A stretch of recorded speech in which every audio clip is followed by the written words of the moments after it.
Someone asks you something in English. You hear the question. Your brain immediately translates it into your language. You think of the answer in your language. You try to translate it back into English, and by that time, the moment is gone. The conversation moved on. You said nothing, or you said something wrong, and you felt frustrated. Again. This is the #1 problem for English learners around the world. Not grammar, not vocabulary, translation. And today, we're going to fix it. Welcome to Mind Your English. I'm Vincent. I'm Kathy. And this episode might be the most important one we have ever made. I want to tell you about David. David speaks 3 languages. His native language, French, and now English. When David speaks French, he doesn't translate. He thinks in French. Words just come, naturally.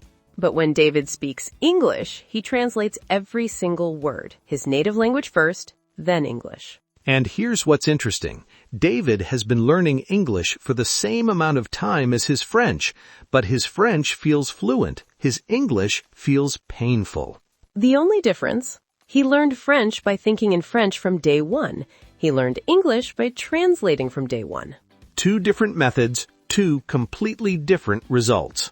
The method is the problem, not David's ability, not his intelligence. The method. And we can change the method, starting today. Let's understand exactly what happens when you translate.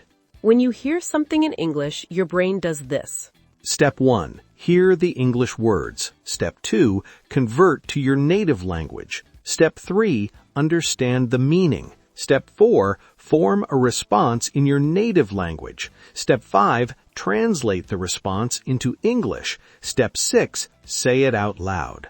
That is 6 steps just to say one thing. In a natural conversation, a native speaker is doing this. Step 1. Hear the words. Step 2. Understand and respond. 2 steps versus 6 steps. That's why conversations feel so exhausting. You're running a marathon while they're taking a walk. And here's something nobody talks about. Your working memory.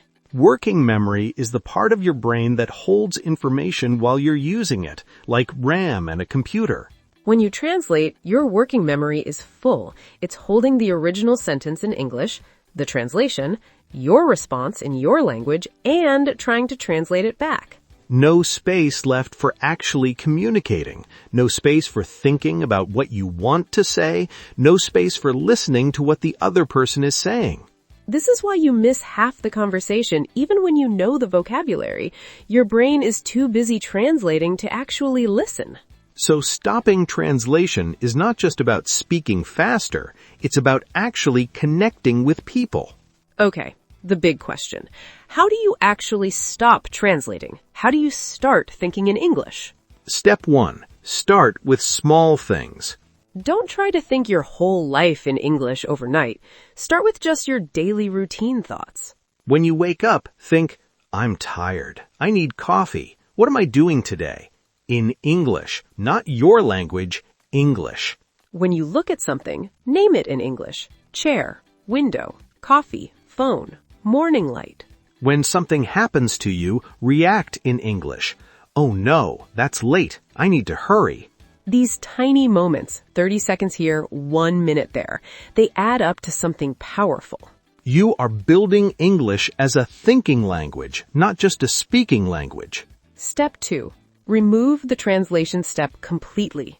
When you learn a new word, don't translate it into your language. Connect it directly to the real thing. For example, the word exhausted. Don't learn exhausted equals your word for very tired.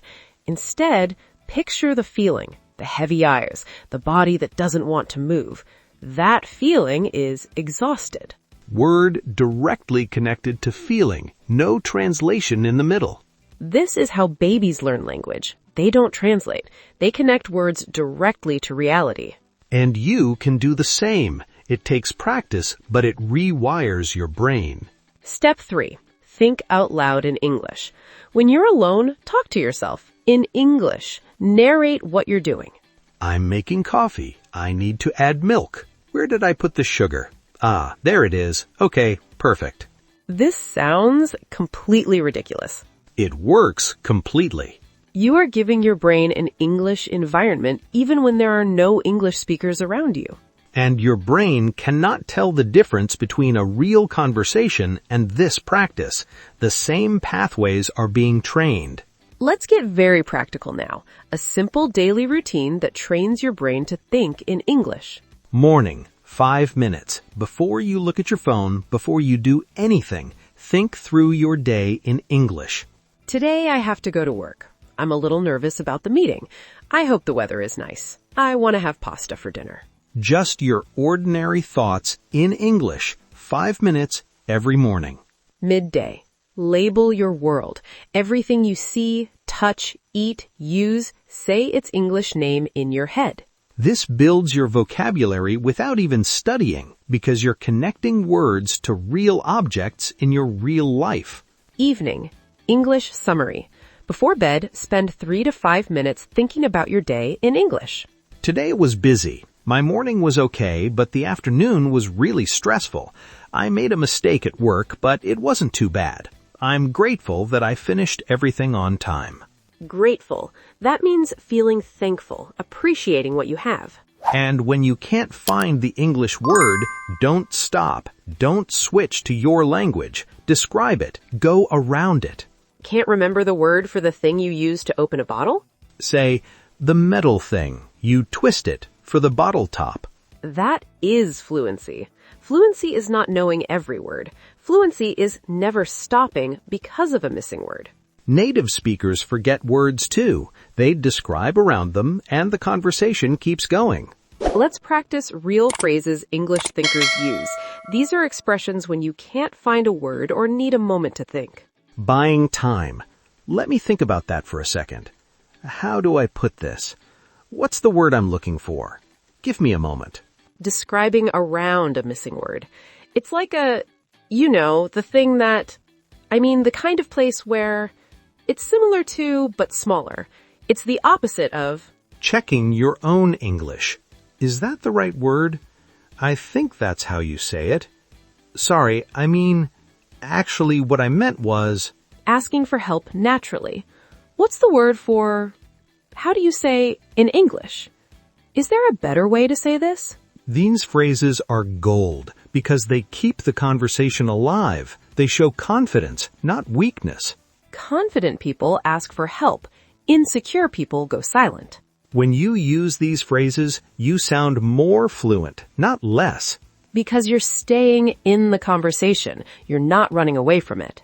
Word tour. 6 words from today. Repeat after us. 1. Translate. To convert words from one language to another. Stop translating. Think directly in English. Repeat, translate. 2. Working memory. The part of your brain that holds information while you're using it. Like translating fills your working memory completely. Repeat, working memory. 3. Narrate. To describe what is happening like telling a story. Narrate your morning in English, out loud. Repeat, narrate. 4. Exhausted. Extremely tired, no energy left at all. After a long day of translating, I feel exhausted. Repeat, exhausted. 5. Fluency. The ability to speak naturally and easily. Fluency means never stopping, not knowing every word.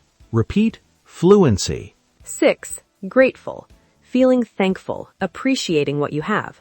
I'm grateful for every small improvement I make. Repeat, grateful. Let's do a quick recap.